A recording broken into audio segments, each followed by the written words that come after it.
आज जानते हैं बिहार के मौसम की बारिश की जानकारी।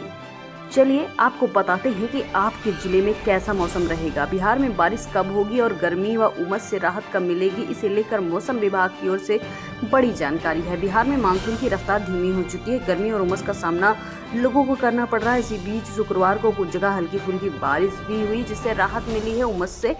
प्रदेश में बारिश अभी कम हो रही है। केवल किशनगंज में ही सामान्य बारिश हुई है। बंगाल की खाड़ी से साइक्लोनिक सर्कुलेशन बने होने के वजह से अगले 2-3 दिनों में पटना समेत कुछ इलाकों में हल्की से मध्यम बारिश के आसार बने हुए हैं।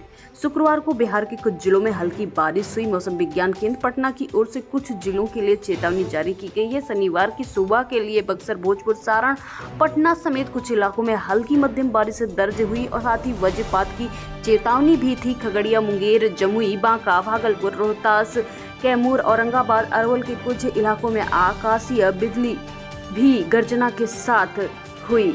अब जानते हैं भागलपुर के आसपास का मौसम। भागलपुर में बीते 24 दिनों के अंदर 5.5 mm बारिश दर्ज हुई। बारिश के बाद तेज धूप, उमस से लोग बेचैन हैं। अधिकतम तापमान 36.5 डिग्री दर्ज हुआ। BAU सबौर ग्रामीण कृषि मौसम सेवा नोडल पदाधिकारी वीरेंद्र कुमार ने बताया कि 26 से 28 जुलाई के बीच भागलपुर में हल्के से मध्यम बारिश के अनुमान हो सकते हैं। छिटपुट बारिश की संभावना है।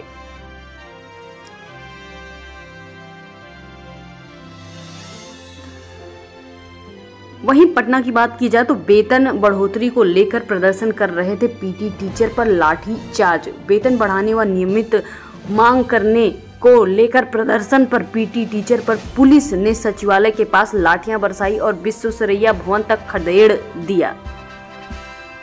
बिहार में शिक्षकों का पसंदीदा स्थान होगा ट्रांसफर। शिक्षक मंत्री ने कहा कि मानवीय संवेदना के साथ होगा विचार। बिहार विधानसभा परिषद में एक प्रश्न के जवाब में शुक्रवार को शिक्षा मंत्री ने बताया कि शिक्षकों के ट्रांसफर पोस्टिंग में इस बात को ध्यान रखा जाएगा कि उन्हें उनकी पसंद की जगह पर पोस्टिंग मिले। इसके अलावा उन्होंने दूसरे सक्षमता परीक्षा तथा विभाग से जुड़े कुछ अन्य निर्णयों के बारे में भी बताया है।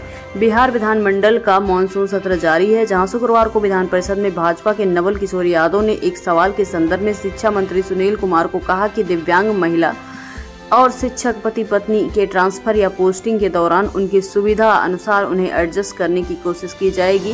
शिक्षा मंत्री ने कहा कि सक्षमता उत्तीर्ण शिक्षकों को स्वैच्छिक स्थानांतरण से जुड़े प्रस्तावों व मानवीय संवेदना रखते हुए विचार व पुनर्विचार कर समाधान दिया जाएगा। ऐसी व्यवस्था की जाएगी अधिक से अधिक शिक्षकों को उनकी पसंद की जगह मिले।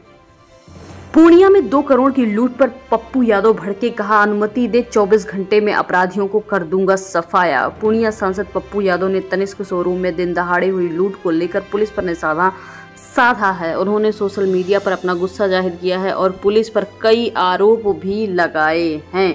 पूर्णिया में तनिष्क शोरूम में दिन दहाड़े लूट की वारदात को अंजाम दिया गया है। अपराधियों ने हथियार के बल पर करीब 2 करोड़ के जेवरात लूट लिए, जिसके बाद हड़कंप मच गया और इस पर पप्पू यादव का गुस्सा सीधे सीधे पुलिस पर उतर गया है।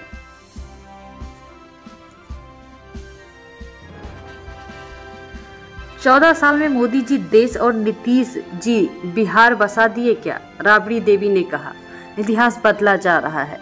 बिहार की पूर्व मुख्यमंत्री राबड़ी देवी ने NDA सरकार के रवैये पर सवाल खड़े किए और नरेंद्र मोदी व नीतीश कुमार को निशाने पर ले लिया है। बिहार की पूर्व मुख्यमंत्री राबड़ी देवी इन दिनों सुर्खियों में है। केंद्रीय मंत्री ललन सिंह के द्वारा उन पर की गई टिप्पणी के विरोध में राजद कुनबा उतरा है और सदन के अंदर और बाहर भी इसे लेकर विरोध जताया जा रहा है। इधर राबड़ी देवी ने मुंह बोले भाई शाह राजद नेता सुनील सिंह की विधान परिषद की सदस्यता भी खत्म कर दी है।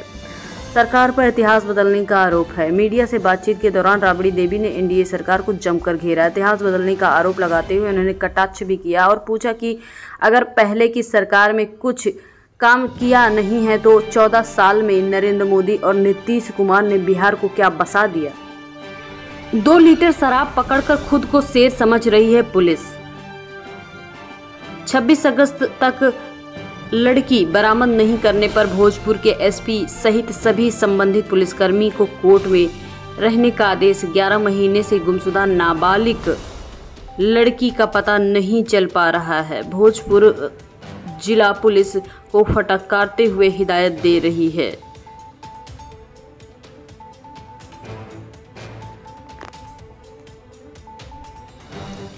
जुलाई में भी पूरे नहीं हो सकेंगे कई project. Patna smart city 980 crore के प्रोजेक्ट हैं। 4 योजनाओं को जून में ही कंप्लीट करना है।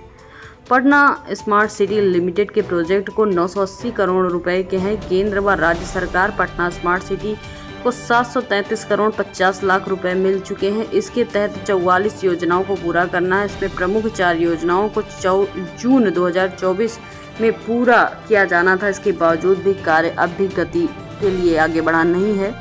निर्माण कार्य में कई कंपनियां निश्चित हुई क्योंकि उन्हें मालूम है कि काम समय पर पूरा नहीं हुआ तो दूसरी परियोजनाओं की तरह इस परियोजनाओं को भी ताक पे रख दिया जाएगा।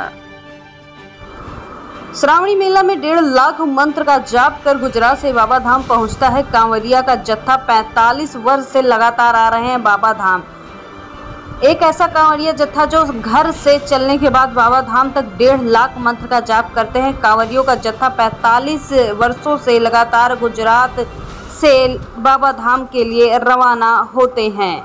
ऐसा कांवरिया जत्था जो 1.5 लाख बार मंत्र जपते हैं।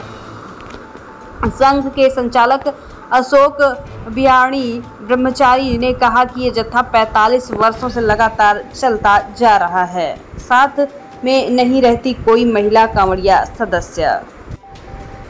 बक्सर के चौसा पावर प्लांट की पहली यूनिट का सफल ट्रायल। 660 मेगावाट बिजली का होगा उत्पादन। बक्सर के चौसा थर्मल पावर प्लांट की पहली यूनिट की टेस्टिंग शुक्रवार के प्लांट के वरीय अधिकारियों की मौजूदगी में की गई। टेस्टिंग के दौरान चौसा थर्मल पावर प्लांट की पहली यूनिट की चिमनियों से धुआं निकलते देख प्लांट अधिकारियों और कर्मियों के मन में खुशी का माहौल बन गया। बिहार सरकारी नौकरी में बात की जाए तो बिहार में 2600 पदों पर सरकारी भर्ती अटकी। दोबारा लिए जाएंगे आवेदन। बिहार की बिजली कंपनियों में 2600 पदों के लिए आवेदन मांगे गए थे, जिसके लिए करीब 3 लाख अभ्यर्थियों ने आवेदन किया था, लेकिन अब इसका पोर्टल बंद कर दिया गया है। जब दोबारा आवेदन पोर्टल खुलेगा तो नए सिरे से आवेदन करना हो गया। जानिए क्या है पूरा मामला। कंपनी अधिकारियों के मुताबिक पुराने आरक्षण के हिसाब से आवेदन लिए जाने को लेकर ऑनलाइन पोर्टल फिर से खोला जाएगा। फिलहाल 2600 पदों के लिए 3 लाख अभ्यर्थियों को पुनः आवेदन करना है। Bihar state holding company, power holding सहित इसकी सहयोगी कंपनियों में तकनीकी व गैर तकनीकी पदों पर नियुक्ति को लेकर विज्ञापन जारी हुआ था।